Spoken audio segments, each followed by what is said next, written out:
नमस्कार दोस्तों, स्वागत है आपका आपके अपने चैनल भक्ति की शक्ति में।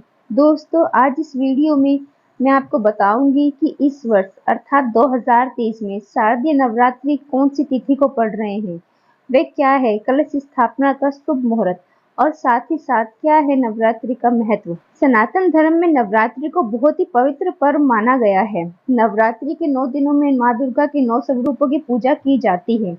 हिंदू धर्म में वैसे तो साल भर में 4 बार नवरात्रि मनाई जाती है।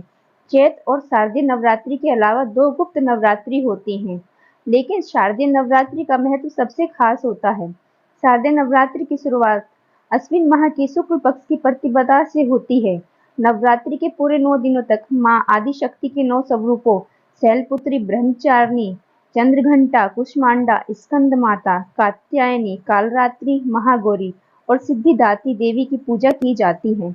मान्यता है कि नवरात्रि के 9 दिनों में माता रानी धरती लोक पर विचरण करती हैं और अपने भक्तों के कष्टों को हरकर उनकी सभी मनोकामनाओं को पूर्ण करती हैं।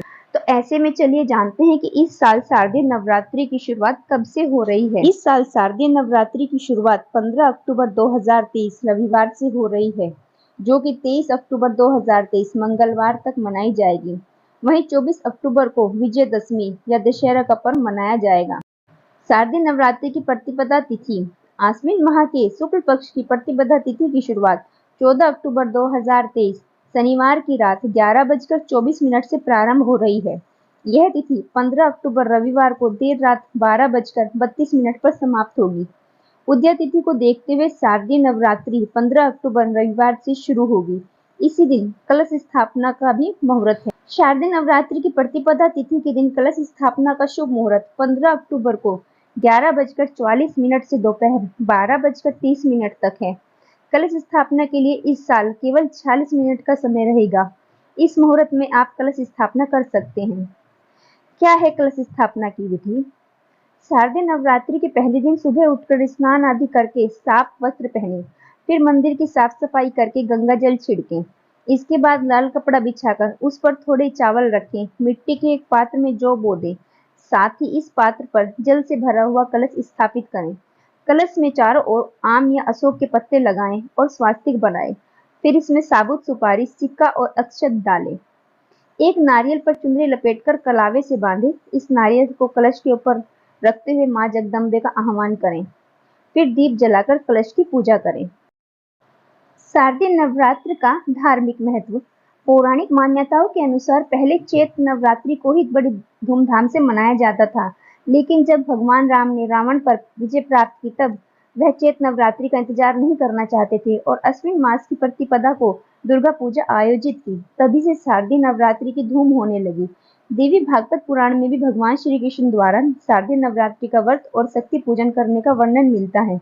इसके साथ ही आश्विन मास में ही माँ दुर्गा ने महिषासुर नामक राक्षस पर आक्रमण कर दिया और उसने 9 दिनों तक युद्ध किया और 10वें दिन राक्षस का वध कर दिया।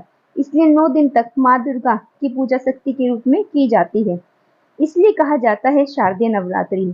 आश्विन मास में ही शरद ऋतु की शुरुआत हो जाती है, इसलिए आश्विन मास की नवरात्रि को शारदीय नवरात्रि कहा जाता है। शारदीय नवरात्रि में घर घर में माँ दुर्गा की पूजा की जाती है और व्रत किया जाता है। माँ दुर्गा के सच्चे मन से पूजा अर्चना करने से भक्तों की सभी मनोकामनाएं पूर्ण होती हैं और माँ दुर्गा का आशीर्वाद भी बना रहता है। नवरात्रि में माँ दुर्गा की पूजा शक्ति के रूप में की जाती है।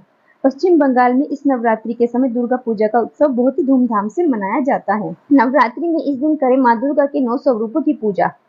पहले दिन माँ शैलपुत्री की पूजा 15 अक्टूबर 2023, दूसरे दिन माँ ब्रह्मचारिणी की पूजा 16 अक्टूबर 2023, तीसरे दिन चंद्रघंटा माँ की पूजा 17 अक्टूबर 2023, चौथे दिन माँ कुष्मांडा की पूजा 18 अक्टूबर 2023, पांचवें दिन स्कंद माता की पूजा 19 अक्टूबर 2023, छठवें दिन माँ कात्यायनी की पूजा 20 अक्टूबर 2023, सातवें दिन माँ कालरात्रि की पूजा 21 अक्टूबर 2023, आठवें दिन माँ सिद्धिदात्री की पूजा 22 अक्टूबर 2023, नौवें दिन महागौरी की पूजा 23 अक्टूबर 2023।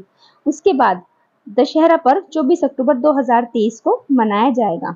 धन्यवाद दोस्तों। अगर आपको मेरे द्वारा दी हुई इस वीडियो में जानकारी पसंद आई हो तो आप मेरे इस चैनल को सब्सक्राइब करना व साथ ही साथ मेरी इस वीडियो को लाइक करना ना भूलें।